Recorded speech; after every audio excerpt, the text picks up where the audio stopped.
Faz um milagre em mim. Hoje a gente vai tratar de um assunto. Atenção para não confundir palavra. Por quê? Algumas palavras, às vezes, quando são faladas, elas têm conotações diferentes. Eu posso estar elogiando uma pessoa com palavras e, ao mesmo tempo, essas palavras não serem elogios. São palavras de maldição, são palavras de destruição, são palavras de derrotas. E se nós não estamos percebendo o que está acontecendo, dificuldades em entender. Hoje a gente vai ler um texto, em Mateus 16, 5 a 12. Diz assim. Está um pouquinho diferente do de vocês, mas muito pouco. Quando os discípulos passaram para o outro lado, esqueceram-se de levar pão. E Jesus lhes disse, olhai e acautelai-vos do fermento dos fariseus e dos saduceus.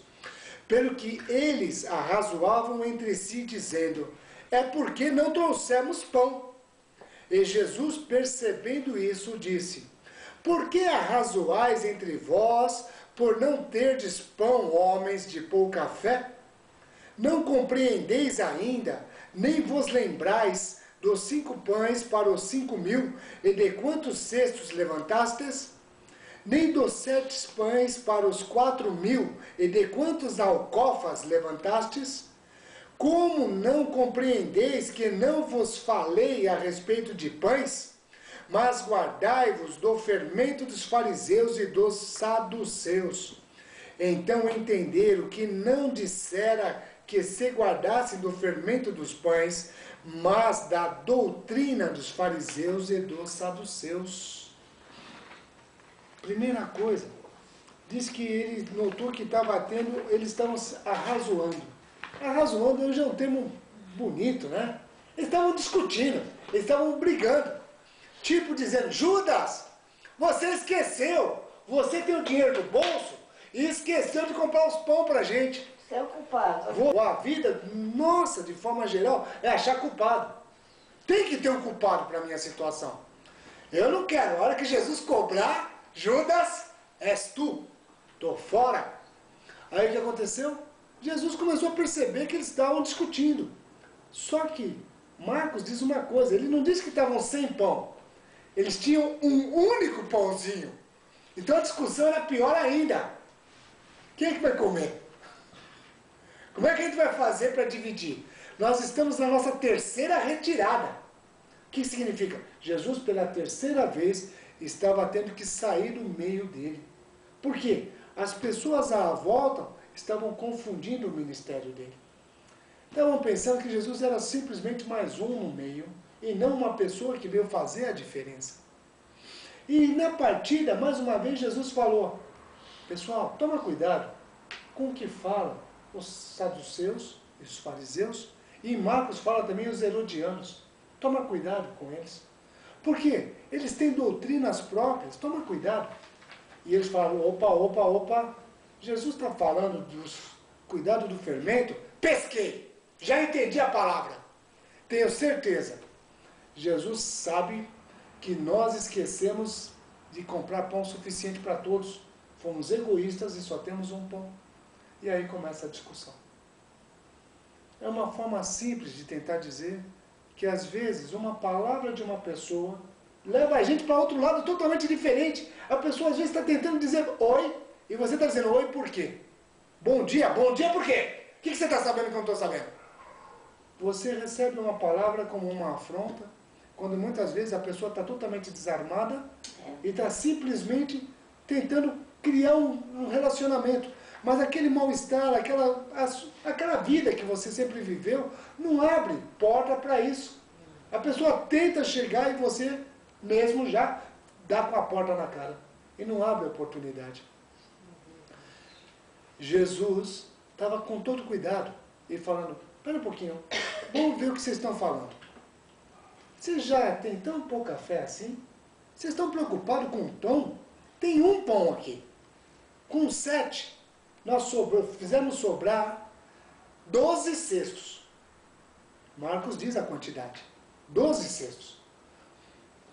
Com 5, nós fizemos sobrar 7 alcofas, que é maior do que cesto. Cabia muito mais do que os cestos, do que os 12 cestos. E com um, então? Para alimentar 12, o que seria? Moleza. Aquele pãozinho seria mais do que suficiente. Mas não era essa a discussão deles era quem é o culpado, quem é o errado, quem errou. O nosso grande problema é achar o culpado. Daniel, eu vou usar esse exemplo para vocês.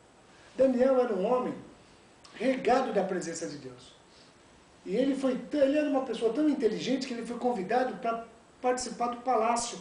E ele foi convidado a comer a comida do rei. E o rei, por sua vez, fazia questão que todo mundo se alimentasse fartamente. Só que ele dizia, eu quero uma comida simples. E ele tomava atitudes diferentes. Sabe o que aconteceu? Um dos maiores reinos da terra, que é o de Nabucodonosor, ele foi um dos principais. Depois, Pérsia entrou lá dentro, Dario entrou lá dentro, e sabe o que aconteceu? Ele também continuou sendo um dos melhores, só que aí já não era mais o Daniel novinho, agora ele era o Daniel velhinho. Dario gostou tanto dele, que falou para ele, amigo, eu quero te pôr como seu responsável de todas as cidades. Quando ele deu essa proposta para Daniel, Daniel era um homem de Deus, ele falou, seja feito o que o Senhor pede. Se assim queres, eu aceito a incumbência. Só que o ciúme e a inveja das pessoas à volta fizeram o quê? Tramar. Ele falou, não, pera lá, Daniel não pode ser uma pessoa boa. Daniel deve fazer coisa errada. Daniel deve ser como todo mundo, ele tem coisa errada. E foram procurar a vida dele, vasculhar. Depois de muito vasculhar, descobriram que Daniel tinha um defeito. 3 vezes por dia ele orava a Deus. 3 vezes por dia ele se dobrava, abria a janela dele que dava para a direção de Jerusalém, se dobrava e lá ele orava 3 vezes. Os ciumentos chegaram até o rei Dário e falaram, rei Dário, o que o senhor acha de soltar um edito dizendo o seguinte, pelo próximo mês, quem quiser adorar, adore o Senhor. Te adore, te adore. Quem quiser adorar, que venha até o Senhor e te adore. Porque o Senhor é rei de tudo. Ele se sentiu envaidecido e comprou a ideia.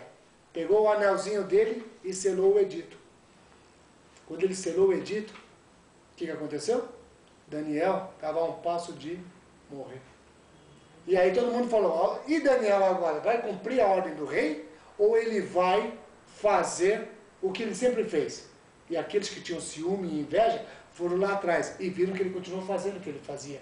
E foram fazer o quê? Rapidinho, denunciar para o rei. Uma palavra mal falada. A palavra que disseram para o rei era para quê? Para fazer com que ele se envaidecesse. Ele não conseguiu enxergar a artimanha da palavra que era para matar uma pessoa que ele gostava. Presta atenção no ardil das palavras. Como as palavras podem matar uma pessoa. Aí ele foi até Daniel e falou, Daniel, tem que ter um jeito. Aí as pessoas falaram, não tem jeito nenhum. Vai ter que ir para a cova do leão, onde só tem bandido, sem vergonha, gente que não presta, vai tudo para a cova do leão. Era o lugar mais amaldiçoado que podia ter. Uma pessoa que era o melhor de todos, por ciúme e por inveja, através de uma palavra mal falada, gerou a sua sentença de morte. E a participação dele só era orar 3 vezes por dia. A Deus. Só essa era a participação dele. E a gente às vezes se reclama de tantas coisinhas que acontecem com a gente. Imagina essa. O rei não conseguiu dormir à noite porque ele não teve como revogar o edito dele. Mas no dia seguinte ele levantou e ele foi lá na cova e falou assim, Daniel, será que porventura o Deus a quem tu serves, o Deus Todo-Poderoso, te livrou dessa situação? Nem ele acreditou no que ele ouviu. Uma vozinha lá de dentro do buraco dizia, vive, ó rei Dário, o meu Deus mandou os seus anjos para calarem, fecharem a boca do leão. Amém. E ele saiu de lá. E Daniel, que se chamava Beltesazar, foi mais uma vez honrado.